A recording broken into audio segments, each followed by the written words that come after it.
চেয়েছিলাম 19 তারিখকে সামনে রেখে মিছিল করব, কিন্তু আমরা ব্যথিত, দুঃখিত, লজ্জিত।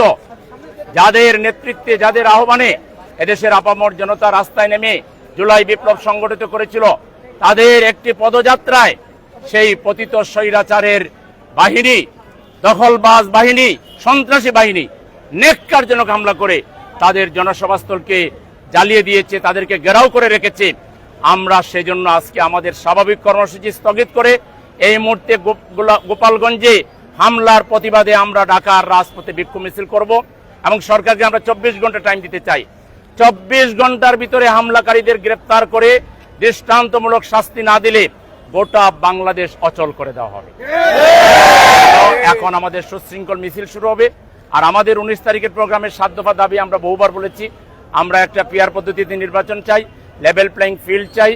আমরা চাই আমাদের জুলাই শহীদ যারা হয়েছেন তাদের হত্যাকারীদের বিচার।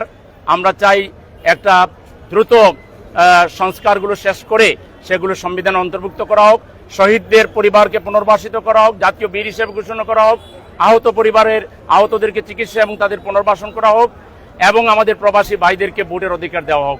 এই 7 দফা এবং জুলাই সনদ করে, ঘোষণাপত্র তৈরি করে, সনদ করে এটাকে সংবিধানের অন্তর্ভুক্ত করার দাবি আমরা করেছি। আশা করি 19 তারিখে এই দাবিতে ঢাকাবাসী দলে দলে সোহরাওয়ার্দী উদ্যানে হাজির হবেন। লক্ষ লক্ষ জনতার পদবারে সোহরাওয়ার্দী উদ্যান মুখরিত হবে ইনশাআল্লাহ। এখন আমাদের মিছিল শুরু হচ্ছে।